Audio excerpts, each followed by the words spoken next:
Le Centre de la mer et du développement durable est un projet ambitieux et tout à fait essentiel pour Le Havre.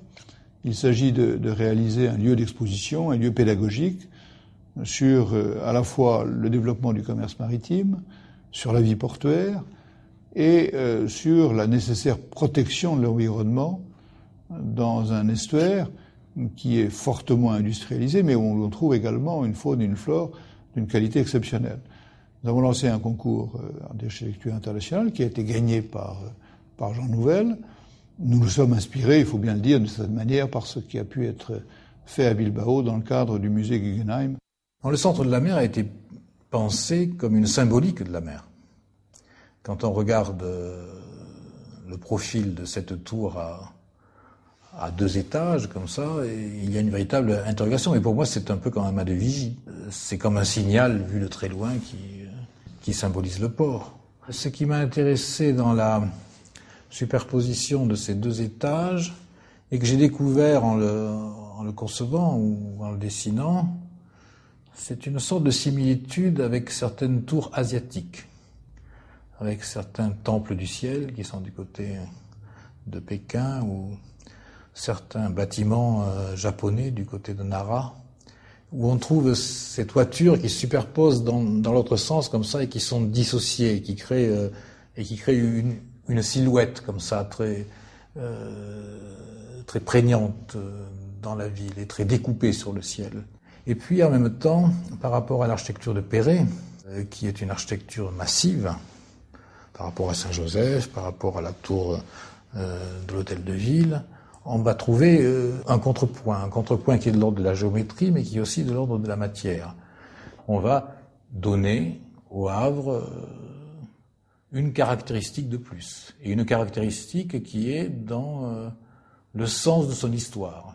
Et c'est aussi une affirmation de la continuité du port, et du fait qu'il faut absolument que le port reste le port.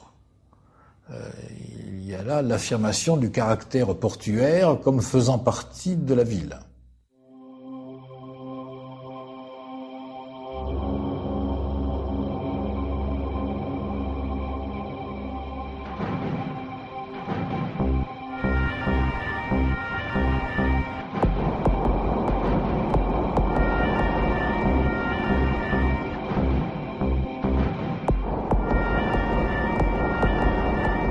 Le port du Havre est le poumon économique de la ville et de son agglomération. Plus d'1 tiers des emplois sont concernés par l'activité maritime et portuaire. Nous avons eu la chance de faire le pari du conteneur il y a une 30aine d'années. Nous sommes aujourd'hui le premier port pour les conteneurs sur le plan national, représentant environ 60% du trafic de l'Hexagone. Et nous avons réalisé un nouveau projet pour accueillir les grands porte-conteneurs de la nouvelle génération, un projet d'investissement très important, de l'ordre du milliard d'euros, et qui va permettre à tous les armements internationaux désireux de faire escale au Havre de venir s'y installer et de venir s'y développer dans les meilleures conditions possibles pour à la fois l'emploi et pour le développement économique.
Le Havre est une ville moderne et qui a constamment fait le pari de la modernité avec une filière maintenant reconnue sur le plan international, Auguste Perret, Oscar Niemeyer et Jean Nouvel. Et nous espérons pouvoir poursuivre cette filiation dans l'avenir.